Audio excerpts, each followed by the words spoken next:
അസ്സലാമു അലൈക്കും വറഹ്മത്തുള്ളാഹി. അൽഹംദുലില്ലാഹി വസ്സലാത്തു വസ്സലാമു അലാ റസൂലില്ലാഹി വഅലാ ആലിഹി വസ്സഹ്ബിഹി അജ്മഈൻ. അമ്മാ ബഅദ്.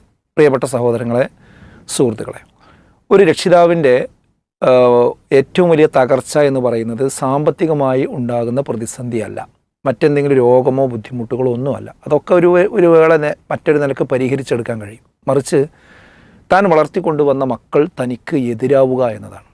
അതാണ് ഒരു രക്ഷിതാവിനെ മാനസികമായി തകർത്ത് കളയുന്ന ഏറ്റവും വലിയ പ്രശ്നം. കാരണം അവരുടെ ജീവിതത്തിൻ്റെ വലിയൊരു ഭാഗം അവർ ചെലവഴിക്കുന്നത് അവരുടെ മക്കൾക്ക് വേണ്ടിയാണ്. പക്ഷേ ആ മക്കൾ ഒരു പ്രത്യേക ഘട്ടം വരുമ്പോൾ തിരിഞ്ഞു നിൽക്കുന്നു എന്ന് പറയുന്നത് സഹിക്കാൻ കഴിയില്ല. അതിലേറ്റവും പ്രധാനപ്പെട്ടത് മതപരമായൊരു പശ്ചാത്തലത്തിൽ നിന്ന് കുട്ടികൾ മാറിപ്പോകുന്നു എന്നതാണ്. അതായത് മതനിരാസത്തിൻ്റെ ലോകത്തിലേക്ക് പോയി മതപരമായ കാര്യങ്ങൾ യാതൊരു കണിശതയുമില്ലാതെ പോകുന്നൊരവസ്ഥ. അതിന്ന് ചില രക്ഷിതാക്കളെയൊക്കെ വലിയ പ്രയാസപ്പെടുത്തിക്കൊണ്ടിരിക്കുന്നുണ്ട്.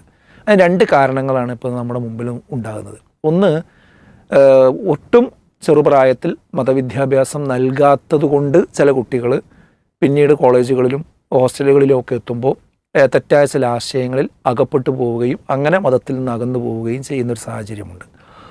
മറ്റൊന്ന്, പലരെയും അത്ഭുതപ്പെടുത്തുന്ന ഒരു കാര്യം, ഇപ്പോൾ മദ്രസയിലൊക്കെ ശരിയായ രീതിയിൽ പഠിച്ച് 5ാം ക്ലാസ്സും 7ാം ക്ലാസ്സും ഒരു വേള 8ാം ക്ലാസ് വരെ 10ാം ക്ലാസ് വരെയൊക്കെ മദ്രസയിൽ പഠിച്ച് അതിൽ ടോപ്പറായിട്ടുള്ള പല കുട്ടികളും പിന്നീട് ഒരു മതനിരാസത്തിൻ്റെ അവസ്ഥയിലേക്കൊക്കെ പോകുന്ന സാഹചര്യങ്ങളുമുണ്ട്. എന്താണ് ഇവിടെ സംഭവിക്കുന്നത്? ഇവിടെ നമ്മൾ മനസ്സിലാക്കേണ്ട ഒരു കാര്യം എന്താ വെച്ചാൽ, ഇസ്ലാമിൻ്റെ അടിത്തറകൾ അവരുടെ ചെറുപ്രായത്തിൽ കൊടുത്താൽ അവരുടെ മനസ്സിലത് തങ്ങി നിൽക്കും, ശരിയാണ്.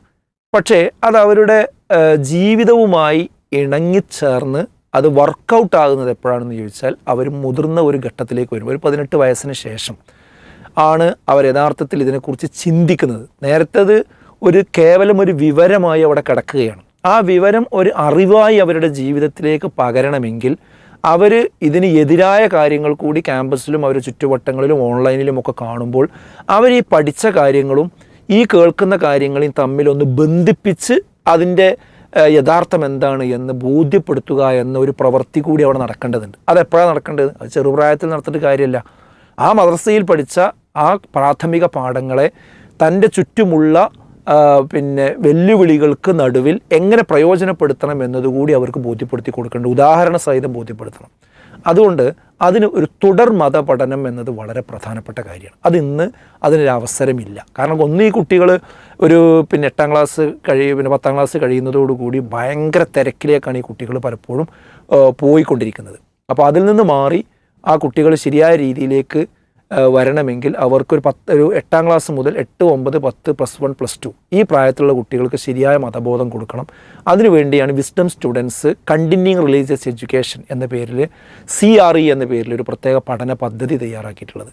അത് ആഴ്ചയിലൊരിക്കലാണ് ഉണ്ടാകുക. എല്ലാ യൂണിറ്റുകളിലും ശാഖാ കേന്ദ്രങ്ങളിലും ഉണ്ടാവും. അതുകൊണ്ട് രക്ഷിതാക്കളും ഇത് കേൾക്കുന്ന കുട്ടികളും നിങ്ങളുടെ തൊട്ടടുത്ത് ഈ ക്ലാസ്സുകൾ ഉണ്ടാവും. ആ ക്ലാസ് ഈ ജൂൺ 15-ാം തീയതിയോടുകൂടി കേരളത്തിൽ മൊത്തത്തിൽ ആരംഭിക്കാൻ പോവുകയാണ്. അപ്പോൾ പെരിന്തൽമണ്ണ കോൺഫറൻസിൽ പങ്കെടുത്ത ആ കുട്ടികൾ പ്രത്യേകം ശ്രദ്ധിക്കുക. നിങ്ങൾക്ക് അതിൻ്റെ ഒരു തുടർ പഠന പദ്ധതിയായിട്ട് ഇതിൽ ചേരാൻ സാധിക്കും. അള്ളാഹു അനുഗ്രഹിക്കുമാറാകട്ടെ. അസ്സലാമു അലൈക്കും വറഹ്മത്തുള്ളാഹി.